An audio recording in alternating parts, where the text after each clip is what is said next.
So Palash, if we can get started, because generally, if we're talking about mediation, we generally need an alternative dispute resolution clause. Generally speaking, these will be multi-tiered clause. So can you get us started with how these are structured and how they work? Absolutely. Well, the beauty of the MTDR, or the multi-tiered dispute resolution clause that John mentioned, is that it's a creature of contract. So as contracting parties, you have the full freedom to structure the clause in whichever way you want, subject to negotiation, correct? And there are a couple of ways of structuring the MTDRs.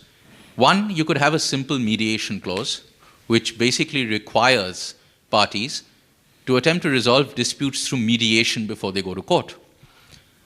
The more complicated clause, but sometimes the more effective one, is what I call the cascading clause, by which you go through a negotiation, mediation, arbitration, or a negotiation, mediation, litigation process. And you'd structure this in 3 or 4 succinct steps. The first step would be to require the parties to try and resolve disputes arising out of or in connection with the contract through negotiation.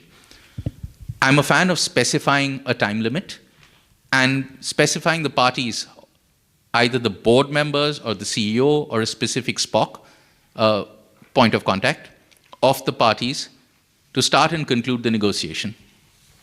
The second step, if negotiation fails within the specified time limit, is to set up a mediation clause. And the clause effectively says that if parties are unable to negotiate, to resolve their disputes through negotiation within the X number of days, say 30 days, they commit to trying to resolve disputes through mediation in a specific location, say Singapore, at the Singapore International Mediation Center, in accordance with the rules in force at the time the dispute arises. Specify the platform, specify the rules, specify the administering institution, and you'll save yourself a lot of grief and time. And ideally, specify the way in which the mediator is to be appointed. And I think Jeremy will go more into this in detail, but like with any good arbitration clause, the more specific you are, the less is the potential for delay at the beginning of proceedings. And the last step of the MTDR would be to say that if mediation fails, or if one of the parties refuses to participate, then and only then, at the conclusion of the mediation, should parties try and resolve dispute through arbitration or litigation, as the case may be. With one little caveat.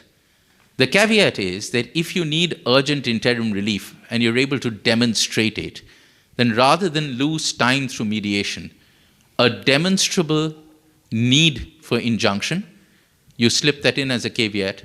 But other than that, put parties through a mediation, let's get them to the table, have a talk, understand the strength or the weakness of your case, and it is only at the conclusion of the mediation process that you are allowed to go to litigate or to arbitrate your dispute. That's typically how a cascading multi-tiered dispute resolution clause is structured.